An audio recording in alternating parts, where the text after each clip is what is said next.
Hello, नमस्कार। मैं आनंद कुमार, आनंद math classes में आपका स्वागत है। मैं आज पार्ट 3 स्टार्ट करने जा रहा हूँ। मैंने सेकंड पार्ट में आपको बताया था रियल नंबर के बारे में, ठीक है। तो मैं अभी रियल नंबर के बारे में 30 सेकंड उस पर लूंगा मैं, ठीक है।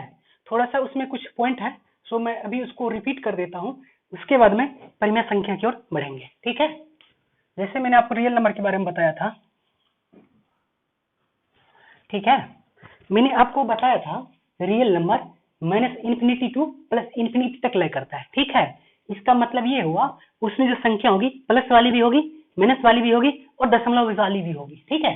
तो मैंने उसको कितने पार्ट में तोड़ा था? मैंने उसको 2 पार्ट में ब्रेक किया था। एक इंटीजर्स को ब्रेक किया था, एक मैंने डेसिमल को। इंटीजर्स को मैंने 3 पार्ट में ब्रेक किया था, ठीक है। एक इंटीजर मैंने बोला था वो होगा जो धनात्मक होगा, जिसका साइन ओनली पॉजिटिव होगा, ठीक है। दूसरे के बारे में मैंने बोला था वो होगा जिसका साइन ओनली नेगेटिव होगा, ठीक है। और तीसरे के बारे में मैंने बोला था जीरो, शून्य, जो आपका नहीं तो पॉजिटिव और नेगेटिव नोर, नेदर पॉजिटिव नोर नेगेटिव, मतलब जो है आपका जीरो नहीं पॉजिटिव है और जीरो नहीं नेगेटिव है, ठीक है। इतना बताया था। उसके बाद मैंने डेसिमल को जो है ना 2 पार्ट में ब्रेक किया था, ठीक है। एक मैंने बोला था एक शांत होगा, दूसरा अशांत होगा, ठीक है। शांत वाले का जैसे मैं एग्जाम्पल देख रहा हूँ, शांत वाले के यदि आप एग्जाम्पल देखिएगा, जैसे यदि आप सपोज दैट 1/5 है, 1/5 में यदि 1/5 है, यदि 1 में 5 से डिवाइड कीजिएगा कितना आएगा? 0.2, ठीक है। यदि दूसरा एग्जाम्पल देखता हूं मैं, यदि मैं 3 में 4 से डिवाइड करता हूं तो ये कितना आता है? 0.75, ठीक है। ये दशमलव के बाद क्या हो जा रहा है? शांत हो जा रहा है, जिसको क्या बोलते हैं आप? टर्मिनेट। दशमलव के बाद ये क्या हो जा रहा है? टर्मिनेट हो जा रहा है, ठीक है। मैंने एक शांत कैटेगरी में रखा था जो आपका टर्मिनेट हो गया, और दूसरे को मैंने बोला था अशांत। अशांत में मैंने बोला था आपका एक होगा आपका रिपीटिंग नेचर का, एक होगा आपका नॉन रिपीटिंग नेचर का। जो आपका रिपीटिंग नेचर का होगा ना, वो दशमलव के बाद क्या करेगा? अपने आप को रिपीट करेगा। जैसे एग्जाम्पल के तौर पर यहाँ देखें, जैसे 1/3 है, इसमें यदि 1/3 में डिवाइड कीजिए तो जब 1 में 3 से डिवाइड कीजिएगा कितना आएगा? 0.33333, ये अप टू इन्फिनिटी तक, ठीक है। यदि आप 1/6 में, यदि 6 1 में सेकंड देख रहे हैं, यदि आप 1 में 6 से डिवाइड कीजिएगा तो कितना आएगा? 0.16666 अप टू इन्फिनिटी। इधर देखिए, जब इस संख्या के बारे में देख रहे हैं, ये दशमलव के बाद क्या कर रहा है? अपने आप को रिपीट कर रहा है। ये भी दशमलव के बाद एक अंक को छोड़ के उसके बाद नेक्स्ट क्या हो रहा है? 6 क्या हो रहा है? रिपीट हो रहा है। तो ये मतलब क्या हो गया? रिपीटिंग नेचर का हो गया। अब देखिए नॉन रिपीटिंग, नॉन रिपीटिंग में क्या होगा? दशमलव के बाद जो है ना अपने आप को रिपीट नहीं करेगा। दशमलव के बाद अपने आप को रिपीट नहीं करेगा। जैसे मैं यदि इसका एग्जाम्पल ले रहा हूँ, जैसे आप देखिए √3 लीजिए, √2 लीजिए, तो क्या आएगा? 1.4140203, ऐसे अब जो है ना आते जाएगा, ठीक है। इसका ये चीज निश्चित नहीं रहेगा इसके बाद कौन सी संख्या आएगी, ठीक है। इसके बाद मेरे को ये कंफर्म नहीं रहेगा इसके बाद कौन सी संख्या आएगी। जैसे मेरे को यहाँ पे पता था कि दशमलव 3 क्या है? रिपीट हो रहा है। यहाँ में कोई भी संख्या यहाँ पर रिपीट नहीं करेगी, यहाँ पे कोई भी संख्या क्या आ जाएगी? रेंडमली आ जाएगी। उसी तरह यदि आप √3 लीजिए तो क्या आएगा इसका? 1.7320, ठीक है। इसके S1 अब कहाँ तक जाएगा? आपको इन्फिनिटी तक जाएगा। ये भी इन्फिनिटी तक जाएगा और ये भी इन्फिनिटी तक जाएगा, ठीक है। यदि मैं पाई का वैल्यू देख रहा हूँ तो पाई वाला भी क्या होता है? 3.1414, ऐसे 15, ऐसे करते करते इन्फिनिटी टाइम तक क्या होता है? अपने आप को कोई रिपीटेशन नहीं करता है, कोई रिपीटेशन नहीं करता है। वो क्या करेगा? रेंडमली कोई संख्या आती रहेगी। आप ये कन्फर्म नहीं बता सकते हैं इसके बाद कौन सी संख्या आएगी, ठीक है। रेंडमली कोई संख्या आएगी यदि डिवाइड कीजिएगा तो।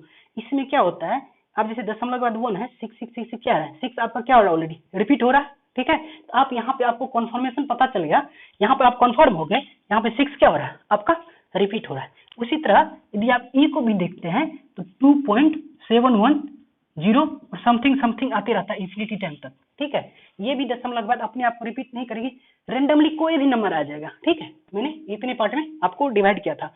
उसके बाद मैंने बताया था आपको जितने भी इंटीजर होता है, जितने भी integers, all integers are rational number. Rational number मैंने बोला सारे पूर्णांक क्या होगा आपका, सभी पूर्णांक आपका क्या होगा, सभी पूर्णांक आपका क्या होगा, परिमेय संख्या होगी। ठीक है, और इधर देखिए ये जो आपका शांत वाला हो गया, ये शांत वाला पार्ट जो हुआ टोटल, ये भी क्या होगा, रेशनल नंबर होगा। इसके बारे में भी बोला था मैंने, जो दशमलव के बाद टर्मिनेट हो जाएगी वो भी क्या होगा आपका, रेशनल नंबर होगा। ठीक है, जब मैं अगला पॉइंट पे आता हूँ, ये रिपीटिंग में, मैंने रिपीटिंग बार के बारे में भी बोला था, जो दशमलव के बाद अपने आप को रिपीट करेगी वो भी आपका क्या होगा, वो भी आपका होगा रेशनल नंबर, रेशनल नंबर। ठीक है, अब इधर देखिए ये दशमलव के बाद अपने आप को रिपीट नहीं कर रही है ना, कोई रेंडमली कोई अंक आ जा रहा है। ठीक है, मैंने इसके बारे में बोला था, जो अपने आप को रिपीट नहीं करेगी दशमलव के बाद, कोई रेंडमली अंक आते रहेगा इनफिनाइट टाइम तक, तो वो क्या होगा आपका इरेशनल नंबर, इरेशनल नंबर, अपरिमेय संख्या, अपरिमेय संख्या। ठीक है, इतना क्लियर हो गया। अब चलते हैं परिमेय संख्या की ओर। ठीक है, देखिए परिमेय संख्या क्या होती है, जिस संख्या को आप p/q के फॉर्म में रिप्रेजेंट कर सकते हैं वो आपकी क्या होता है, परिमेय संख्या होता है। ठीक है, जहां पे आपका कंडीशन दिया रहेगा p और q जो होगा ना आपका, वो इंटीजर होगा, p और q आपका क्या होगा, पूर्णांक होगा, और q जो है ना आपका इक्वल टू 0 नहीं होना चाहिए। मैंने बोला जिस संख्या को आप p/q के फॉर्म में रिप्रेजेंट कर सकते हैं वो आपकी परिमेय संख्या होता है। ठीक है, और जहां पे p और q आपका क्या होगा, इंटीजर्स होगा, और q इक्वल टू आपका क्या नहीं होना चाहिए, 0 नहीं होना चाहिए। ठीक है, देखिए मैंने बोला आपको जिस संख्या को p/q के फॉर्म में रिप्रेजेंट कर सकते हैं वो परिमेय संख्या होती है। ठीक है, p/q के रूप में रिप्रेजेंट किए वो परिमेय संख्या होगी।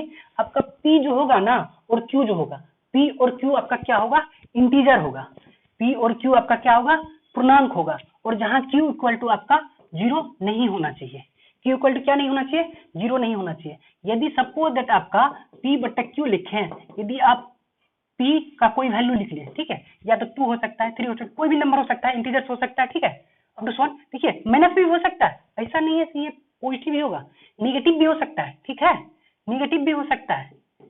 ठीक है, डिवाइड बाय, मैंने क्या p इतना ले लिया, इसको डिवाइड बाय, यदि मैं 0 से डिवाइड कीजिएगा, यदि किसी संख्या में 0 से डिवाइड करते हैं तो क्या हो जाता है, क्या हो जाता है, इनफाइनाइट हो जाता है या अनडिफाइन हो जाता है। ठीक है, इंडिटरमिनेट फॉर्म में आ जाता है, जो हम लोगों के सिलेबस में नहीं है। ठीक है, हम लोगों को ये कंडीशन आपको याद रखना पड़ेगा। ठीक है, q इक्वल टू क्या नहीं होना चाहिए, 0 नहीं होना चाहिए। ठीक है, एग्जाम्पल देखिए, -2 -3 0 1 2/5 4/7 etc।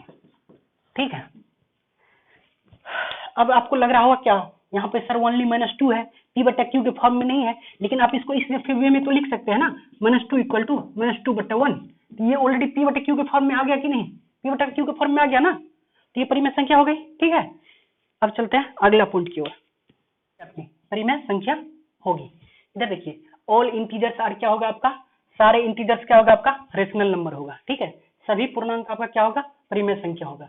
जो संख्या दशमलव के बाद शांत स्वभाव का होगा वो भी क्या होगी आपका, परिमेय संख्या होगी। जो संख्या दशमलव के बाद खुद को दोहराएगी वो भी क्या होगी आपका, परिमेय संख्या होगी। ठीक है, ये कंडीशन होगी आपका कौन कौन सी संख्या परिमेय संख्या हो सकती है। अब चलते हैं, आपको मैं जहां से क्वेश्चन आता है ना उस वे में उस तरफ लेके चलता हूँ। ठीक है, किस कहां से आता है क्वेश्चन, इसमें जो क्वेश्चन आपका आएगा, मतलब आपको कोई संख्या दी रहेगी या x इक्वल टू, जिसे मैंने लिखा x इक्वल टू आपको, x इक्वल टू एग्जाम्पल के तौर पे ले लीजिए, x इक्वल टू मैंने दिया 0.1111 टू कहां तक, इन्फिनाइट तक। ठीक है, अब टू कहां तक, अनंत तक।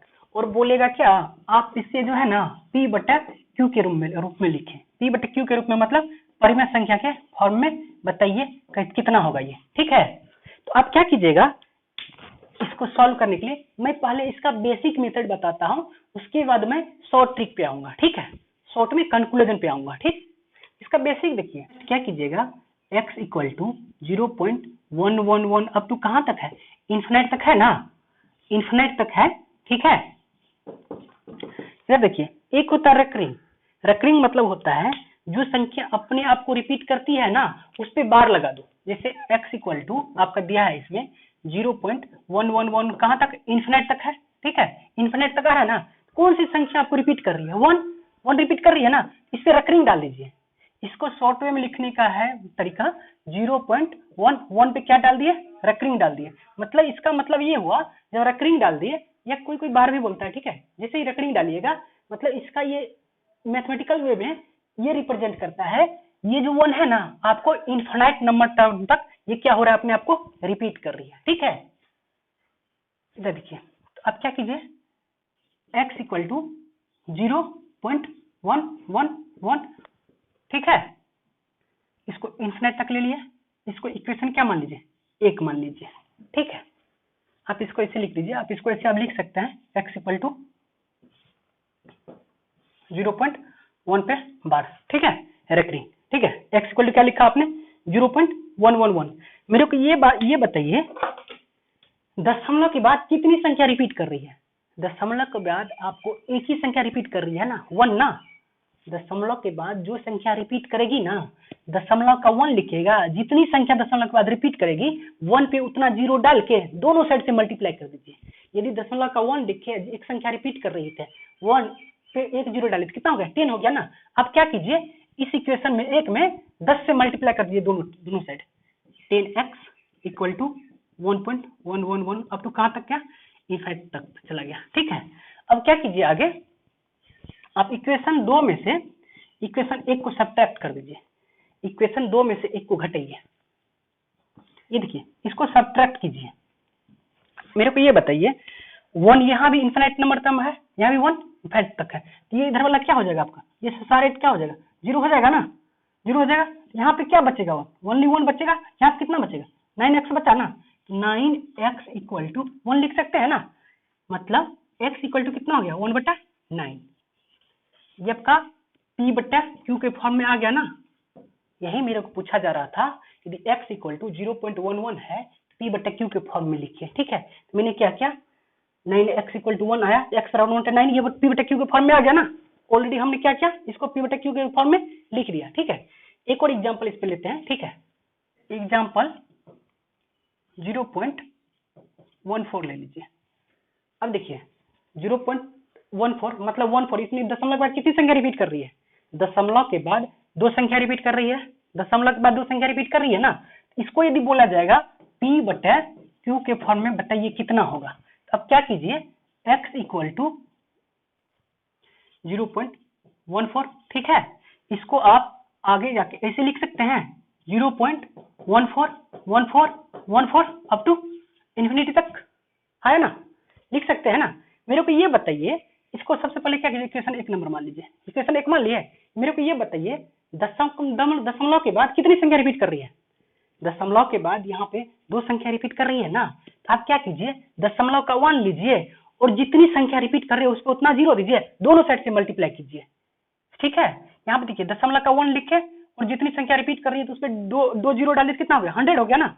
आप क्या कीजिए, इसमें दोनों साइड से 100 से मल्टीप्लाई कीजिए, 100x इक्वल टू 14.141414 अब तो कहाँ तक चला गया, इन्फिनिट तक चला गया। इक्वेशन 2 हुआ। अब क्या कीजिए, इक्वेशन 2 में से इक्वेशन 1 को सब्ट्रैक्ट कर दीजिए, इन्फिनिट तक चला जाएगा। अब सब्ट्रैक्ट कीजिए, जैसे ही सब्ट्रैक्ट कीजिएगा तो कितना आ गया, 99x आ गया, और ये कितना आ गया, 14.000 अप टू इन्फिनिट तक चला गया। इसको लिख सकते हैं 99x इक्वल टू 14, ठीक है। कि x बराबर आप लिख सकते हैं 14/99, ये p/q के फॉर्म में लिखा गया ना, हाँ है ना, लिखा गया। देखिए एक कंक्लूजन पे आए हम लोग। यहाँ देखिए, दशमलव के बाद कितनी संख्या रिपीट कर रही थी, दशमलव के बाद आपको कितनी संख्या रिपीट कर रही थी। इसको अब मैंने क्या बोला था लिखने के लिए, यहाँ पे लिख लेते हैं, ठीक है।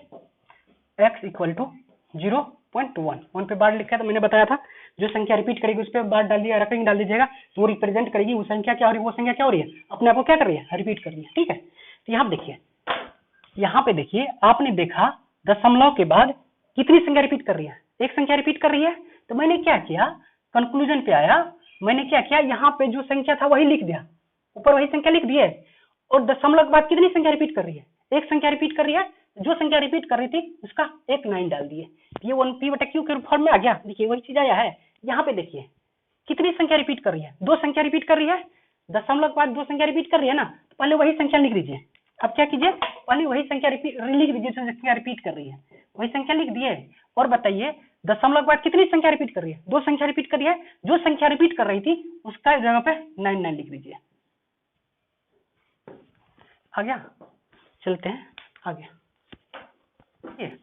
कंक्लूजन में क्या है, इधर देखिए, जैसे एग्जाम्पल में मैंने लिखा 0.a, 0.a पे बार, मतलब ए क्या कर रही है, आपको रिपीट कर रहा है, ठीक है, ए रिपीट कर रहा है।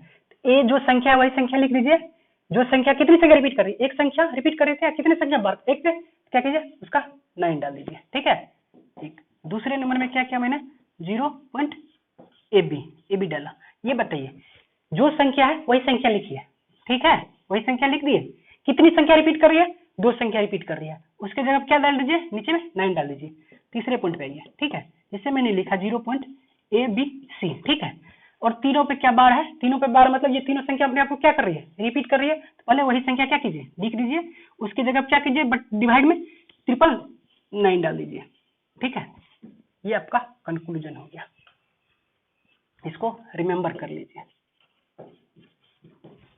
जैसे मैंने आपको एग्जाम्पल के तौर पे दिया 0.121, इस पे बार डाल दिया, ठीक है। अब क्या करोगे, 121/999, ये p/q के रूप में हो गया, ठीक है। जैसे मैंने आपको दिया 0.31, अब क्या करोगे, 31/99, ठीक है। अब चलते हैं अगले पॉइंट की ओर। देखिए यहाँ तो देखिए आपने दो संख्या, दशमलव के बाद क्या था, दो संख्या थी और दोनों रिपीट कर रही थी, ठीक है। और एक बार देखिए मैंने क्या देखा, दशमलव के बाद एक संख्या थी, वही संख्या क्या कर रही है, रिपीट कर रही है। अब इस टाइप का जब ट्विस्ट आ जाएगा क्वेश्चन में, जब सपोज दैट दशमलव के बाद आपको तीन संख्या दे दी है, सपोज दैट आपको क्या करेगा, दशमलव के बाद आपको तीन संख्या दे देगी, मान के चलो दशमलव के बाद मैंने ABC दिया, ठीक है, और दो पे ही बार दे, बोले आपका ये दो ही संख्या रिपीट कर रही है और ये आपका ए जो है ना कांस्टेंट है, ये रिपीट नहीं कर रहा है, तो इसको p/q के फॉर्म में कैसे लिखेंगे, ठीक है। मैंने बोला जैसे दशमलव के बाद ABC है, ठीक है, इसमें से आपका दो संख्या रिपीट कर रही है, B और C, ए रिपीट नहीं कर रही है, इसको p/q के फॉर्म में कैसे लिखा जाएगा, इसको p/q के फॉर्म में कैसे लिखा जाएगा, ठीक है। तो मिलते हैं अगले क्लास में आप लोगों के साथ, ठीक है। तो आप लोगों को मेरा क्लास कैसा लग रहा है, आप लोगों का रिस्पॉन्स अच्छा नहीं आ रहा है, मेरे को लग रहा है ऐसे, आप लोग कमेंट्स नहीं कर रहे हैं, लाइक भी बहुत कम मिल रहा है, तो लाइक कीजिए और साथ ही चैनल को सब्सक्राइब भी कीजिए। थोड़ा सब्सक्राइब करने से क्या होता है, थोड़ा एप्रिसिएशन मिलता है, ठीक है। तो ठीक है, मिलते हैं नेक्स्ट क्लास में।